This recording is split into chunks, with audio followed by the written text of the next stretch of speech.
Прыблізна 1700 фураў стаяць у чарзе на пункце пропуску Казловічы на закрытай беларуска-польскай мяжы. Пра гэта ў інтэрв'ю першаму нацыянальнаму тэлеканалу апавёў кіраўнік дзяржаўнага памежнага камітэту Владзімир Арлоўскі. Чыноўнік удакладніў, што больш за 1000 з гэтых транспартавых сродкаў на польскіх нумарах.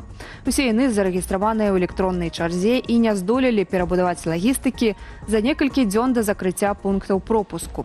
Польшча прыпыніла іх працу на мяжы з Беларусю 12 верасня афіцыйна праз пачатак вайсковых вучэнняў Захад-2025. Калі рух праз мяжу адновяць, польскія ўлады не паведамілі. Нягледзячы на гэта, беларускі памежны камітэт развівае закрытыя пераходы. Гэтак Арлоўскі апавёў, што ў пунктах пропуску Казловічы і Варшаўскі мост працягваюць будаўніцтва пляцовак для камфортнага чакання ў чарзе. Над урадавым будынкам у Польшчы нейтралізавалі дрон. У звязку з інцыдэнтам затрымалі 2 грамадзянаў Беларусі. Пра гэта паведаміў прэм'ер-міністр Польшчы Дональд Туск. Толькі што служба аховы дзяржавы нейтралізавала дрон над урадавымі будынкамі, вуліца Паркова і Бельведэрам. Затрымалі 2 грамадзянаў Беларусі. Паліцыя вывучае абставіны інцыдэнту. Пазней прадстаўнік службы аховы дзяржавы Багуслаў Пёркоўскі удакладніў журналістам. Увечары панядзелка над урадавым кварталам заўважылі дрон. Адзначаецца, што гэта беспілотная зона польскай сталіцы. Супрацоўнікі аховы нейтралізавалі апараты і за некалькі хвілінаў знайшлі тых, хто яго запускаў. Пёркоўскі падкрэсліў, пагроза не была сур'ёзнай, але не ўдакладніў, якога тыпу быў дрон і з якімі мэтамі запускаўся. Цяпер абставіны здарэння высвятляе паліцыя. Марына Адамовіч, жонка беларускага апазіцыйнага палітыка Мікалая Статкевіча, звярнулася ў міліцыю з заявай аб ягоным знікненні. Пра гэта жанчына паведаміла расійскаму выданню «Новая газета Европа». Паводле Адамовіч, заяву прынялі, аднак працэс заняў каля 3 гадзінаў. Мікалай Статкевіч быў сярод 52 палітычных вязняў, памілаваных 11 верасня Лукашэнкам пасля сустрэчы з прадстаўніком ЗША. Палітзняволеных меліся вывезці ў Літву, аднак Статкевіч адмовіўся пакідаць Беларусь. Некалькі гадзінаў палітык заставаўся ў нейтральнай зоне на мяжы, дзе яго спрабавалі пераканаць выехаць амерыканскія дыпламаты і нават жонка. Статкевіч застаўся непахісным. Пасля гэтага яго забралі асобы ў масках у невядомым кірунку. Раней выданне «Наша Ніва» са спасылкаю на сваёй крыніцы паведаміла, што Міколу Статкевіча вярнулі ў калонію ў Глыбокім. У эфіры праграмы «Студыя Белсат» палітолог Павел Усаў падзяліўся меркаваннем, навошта Лукашенко пайшоў на вызваленне Статкевіча і чаму кейс з ягоным вяртаннем у Беларусь для рэжыму такі некамфортны.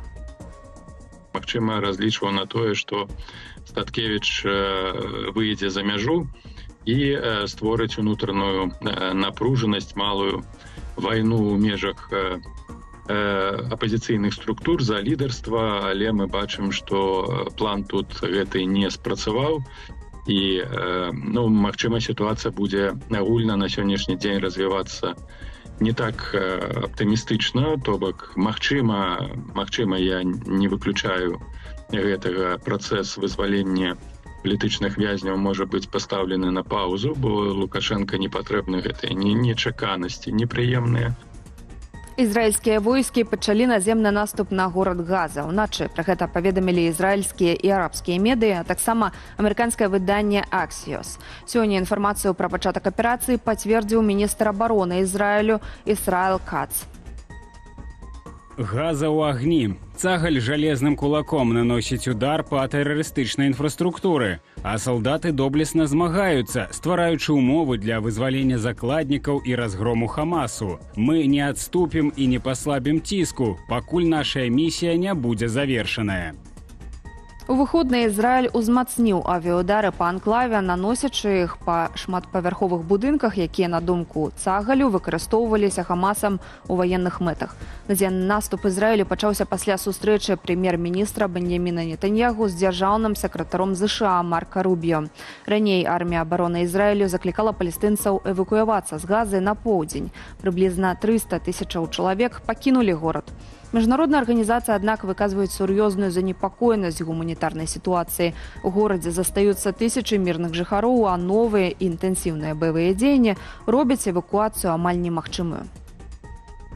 Беларуская чыгунка патлумачыла замену цягнікоў на прыгарадных маршрутах у Менску планавым рамонтам рухомага складу. Пра гэта паведамляе прэс-служба перавозніка.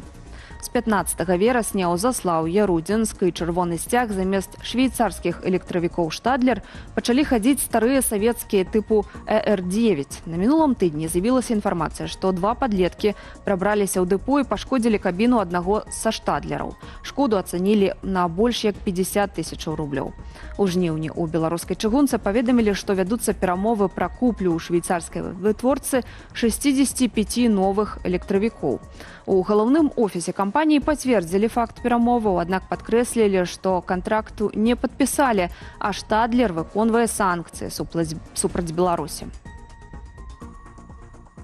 У Менску павялічыць колькасць платных парковак. До конца года іх стане больш за 10 000. Такімі планамі падзяліўся кіраўнік дзяржаўнага прадпрыемства паркоўкі сталіцы Михаил Філіпаў.